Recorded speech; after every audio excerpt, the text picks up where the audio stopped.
Generations have worked so hard to empower women, but in the process, did they forget or did we forget to teach men how to live with empowered women? This is Inside Out. I am Margaret Matibiri, and this is the topic on discussion today. Should an empowered woman be handled?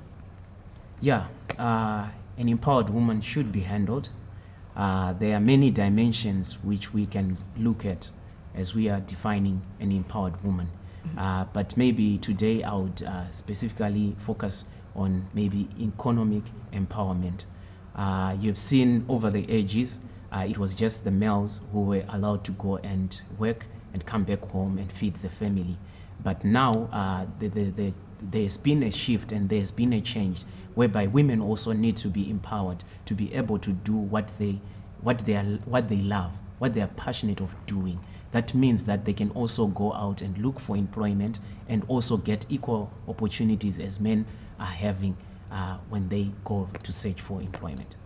So your stance is that empowered women should be handled. So in this context, how do you handle an empowered woman in the context of a relationship when you're dating? Okay.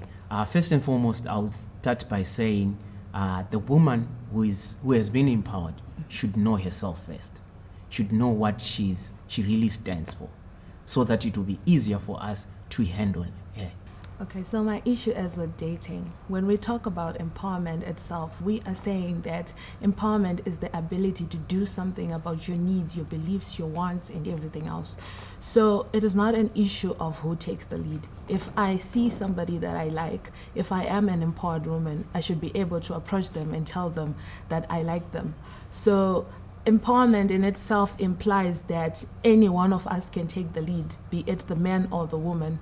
And when it comes to the issue of marriage, this is what we are trying to negotiate, to say that if I am able to do something for me to get married, I should, because that is what empowerment in itself implies. Okay, so he did say that women need to be handled. Okay. What would be your take on the issue of handling women? Well, my take is that if we put in the word or the term in handled, that means that we have diluted and nullified the issue of empowerment. Women do not need to be handled. Women are their own people and they know exactly what they want. So when you are with an empowered woman, you shouldn't be someone who's trying to handle her, but you should be someone who is trying to co-work, coexist, co-handle other issues with her, because you will find that an empowered woman has the ability to do what they want for themselves, right? So there is no handling when it comes to empowerment. It is you, the woman, doing what you see is best for yourself, but not in isolation, of course, but in coexistence with your counterparts and with your society. Okay, so now that we've created an equal platform for both the empowered man and the empowered woman to correlate and coexist, what is your take on the issue of lobola and the payment of lobola? I think our society has moved from the essence of lobola in itself. Originally, lobola, the idea behind lobola was that it was a form of appreciation, right? Thank you for giving us a woman in our family.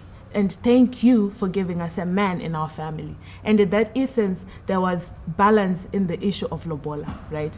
Where the man would come to my home and pay something, but I would also go to their home the following morning and cook and clean the house and everything. So there were both roles that were played there. But then now it has become commercialized in the sense that we're sort of like buying someone. And when we buy someone, when you come to my home and you pay, you say, I've married Lisa, you are saying now that you have gained ownership over me. So now in that essence, I would think that lobola is something that we should take back to its original sense, so that we realize that the issue behind lobola in itself was initially about appreciation and not control, ownership over the women.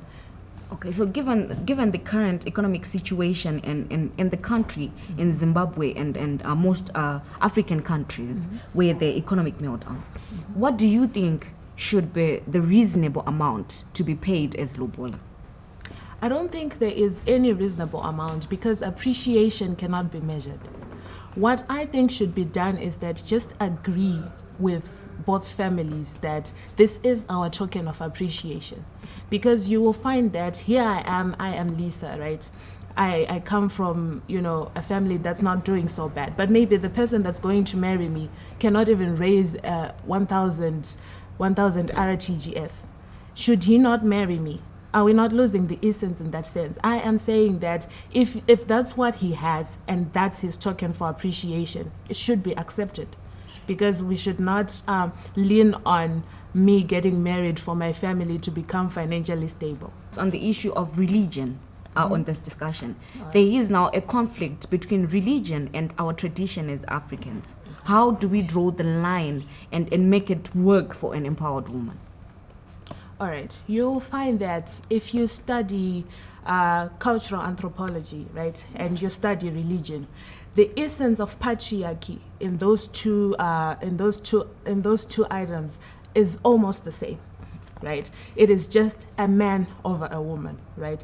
But not entirely saying that women have no power and are not empowered, because you'll find that this is where the issues of sexual roles, gender roles come into play, right? There are certain things that men can do that a woman cannot do. There are certain things that women can do that men cannot do. And we are all empowered in those particular things. Just hold that thought.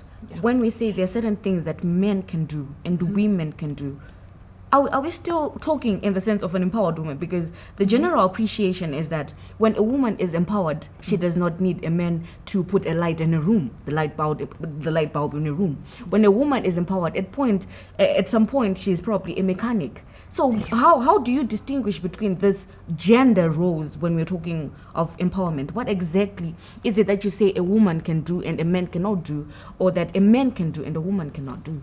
All right, I'll take you back to the biological aspects themselves, right? Biology says that I am emotionally stronger than a man, right? But he is physically stronger than me, right? So I am not saying that women cannot have any profession that they want to have, or they cannot do anything that they want to do. But I'm saying it can go down to the simple things of who's going to lift that heavy can, and who's going to provide security as far as your feelings go, right? So we go back to dating. Let's say we're in a relationship, right? And we want to go somewhere. I am probably going to take the role of making sure that my family is happy, right? Our relationship is emotionally stable, and he goes to the physicalness, right? None is less than the other, and we are all empowered in the areas that we work in. Now that the empowered man and the empowered woman are married, how does a man live with an empowered woman?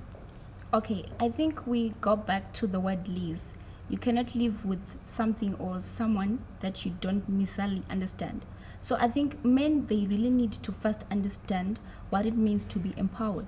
So instead of us focusing on empowering women only, we need to have gender dialogues so that they know when we are empowering women, they are also there and they are also giving also their values as well. Who is responsible for providing for the family when they're living together? Okay, the word providence is kind of like intrigued because men can provide physical items and also women can provide like the emotional stability. So the problem is when we are talking about providence, we are only thinking that is the man who has to go to work, who has to provide, pay for the fees, pay for the rent. A woman can also do that, and a woman can also provide emotional stability in the home. Give us more details on the issue of gender roles when people are living together, the empowered man and the empowered woman.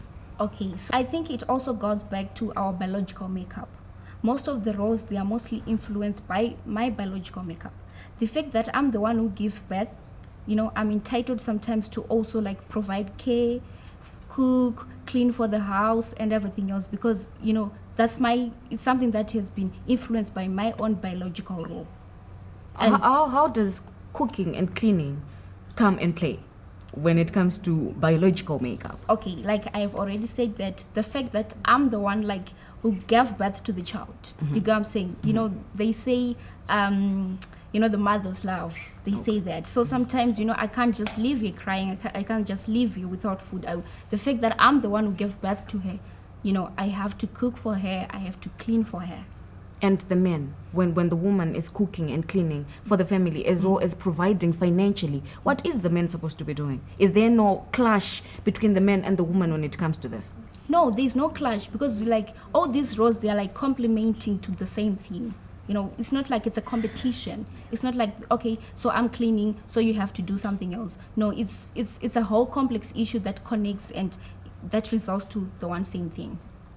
Okay. So in the event that the woman is earning more, do the gender roles change?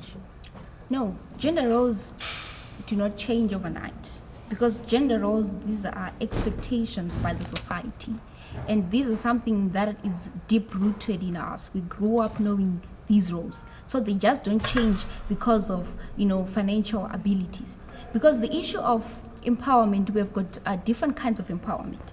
There's the political empowerment, there's the national empowerment, there's the cultural empowerment, there's the societal empowerment, and the economic empowerment. So you see that all these factors, they come into play, and we just don't change what we do because of the finances, because it's not something that is waived by the weather. It's something that's already there, and it needs two people who can actually understand that, yes, you earn more money than me, but you still have to cook. You still have to wash. This is you, because gender roles, sometimes they define us. Okay, so you're saying patriarchy still stands regardless of empowerment? Okay, I understand empowerment not going against the culture or the norms. It's modifying the culture. It's modifying the norms. You get what I'm saying? It's not really about, I'm going to do what the men are going to do. Where I'm best at, let me be good at it. Let me give a chance to actually express myself in that particular area. So we can never do away with patriarchy or culture, but we can learn to negotiate our own spaces in that patriarchal world. Terry, should an empowered woman be handled? Well, already if we put the word empowered and handling in the same sentence, it's already a wrong sentence already. Since we are talking about empowerment, I basically think there is nothing like handling an empowered woman, because the word empowered already means she can handle herself. This also means that she has found herself, a self-confidence and everything, means she can handle everything in her path. That doesn't necessarily mean scratching our male counterparts in the sense of handling. So what role does the man play then when you are empowered and you can literally do everything for yourself and you can provide for your family? What then is the role of the man? Well, actually, the role of men doesn't change necessarily. It doesn't change, because when we are looking at empowered women, doesn't mean there is no way a woman can make herself pregnant. There is no way a woman can marry herself. We also have those emotions. It doesn't mean an empowered woman doesn't have emotional needs or those physical needs as well. When we are saying empowered, we mean she can do things that are in her power. There are some things that biologically a woman cannot support herself. So, since you are empowered and the man is empowered, this takes me to the issue of splitting the bill. Do you think that is really necessary when people are dating? Do we split the bill? Because you're also empowered, you're also earning your own money. Probably you're earning more than the men. What's your take? I don't find any problem in splitting the bill, because we are all contributing towards the same cause. So there's nothing wrong in splitting the bill, because these are all our responsibilities. And taking care of the bill. Yes. Does that not emasculate a man? No, it doesn't emasculate the man. It depends on how the man feels. If he feels he should take care of the bill, then it's up to him. But if it also comes an instance where I can also pay the bill, then there's nothing wrong in that. So this is just the beginning of an interesting series of issues around the issue of empowerment. We have had so many different views, some of which have raised so many questions which remain unanswered. We will have more of these discussions with you. Please comment below and tell us what you think should be done, what your views are, who you think should come to the show to give you an insight on what should be done. This is Inside Out, and I am Margaret Matibiri.